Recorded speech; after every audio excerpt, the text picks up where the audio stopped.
Hello friend, how are you. Welcome to my channel medicine GK channel में आप सब लोगों को बहुत ही स्वागत है।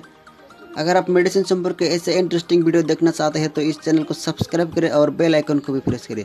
तो फ्रेंड, हम इस वीडियो में बताने वाला हूँ कफ क्लियर प्लस एक्सपेक्टोरेंट के बारे में। इसका detail use and side effect बताऊँगा हिंदी में। अगर हिंदी कहने में कोई भी गलती हो जाए तो मुझे माफ़ कीजिए, क्योंकि मेरा हिंदी थोड़ा कम आती है। तो फ्रेंड, हम टाइम को बिना गवाए चलिए वीडियो को स्टार्ट करती हूँ। कफ क्लियर एक्सपेक्टोरेंट का main ingredients chlorpheniramine, maleate, ammonium chloride, sodium citrate expectorant. ये मेनली काम आती है cough, allergic cough, common cold, influenza वगैरह में। अगर आपका किसी भी खांसी हो या बलगम वाली खांसी, एलर्जिक कंडीशन हो या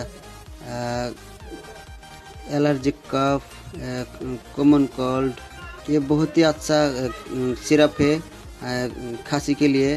ये कफ क्लियर प्लस सिरप आपको जो खांसी है, जो बलगम वाली खांसी है, उस खांसी को बाहर निकल के खांसी से तुरंत राहत देती है। ये बहुत ही अच्छा सिरप है।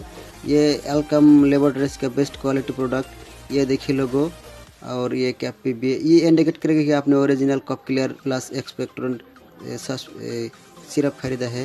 ये जाने मानी कंपनी का प्रोडक्ट है। ये जेनेरिक है लेकिन इसके रिजल्ट बहुत ही अच्छा है। खांसी और कफ के लिए, एलर्जिक कफ के लिए बहुत ही अच्छा यूज़ होती है। अगर आपका सूखी खांसी है तो भी इस सिरप को इस्तेमाल कर सकते हैं। सूखी खांसी के लिए बहुत ही अच्छा मेडिसिन है। ये बहुत ही अच्छा सिरप है, आप खांसी के लिए इस्तेमाल कर सकते हैं। इसका रिजल्ट बहुत ही अच्छा है। ये मेडिसिन सभी मेडिकल में अवेलेबल है। विथआउट प्रिस्क्रिप्शन ना खरीदे, लेकिन डॉक्टर की सलाह से ले। ये इन्फॉर्मेशन आपको जानकारी के लिए है। ये प्लास्टिक बोतल में आता है, टूटने का कोई रिस्क नहीं। इसका टेस्ट एक्सेलेंट है, ये सभी पसंद करता है। ये बहुत ही सेफ और सस्ता भी है। इसकी कीमत सिर्फ 59 रुपीज़, यानी कि 50 रुपये में आपको आसानी से मिल जाएगा किसी भी मेडिकल स्टोर या केमिस्ट स्टोर पे। थोड़ा साइड इफेक्ट भी हो सकता है, हमेशा नहीं होता, जैसे कि पेट में दर्द, गैस। एंड इसका डोज है एडल्ट के लिए, बड़ों के लिए 2 चम्मच दिन में 3 बार भोजन के बाद, और बच्चों के लिए दिन में 3 बार 1 चम्मच भोजन के बाद। तो फ्रेंड, वीडियो अच्छा लगे तो लाइक करें, शेयर करें, चैनल को सब्सक्राइब करना ना भूलें। तो फ्रेंड, आज इतना ही है। मैं मिलूंगा अगला कोई वीडियो में। तब तक के लिए bye bye, all the best, thank you for watching.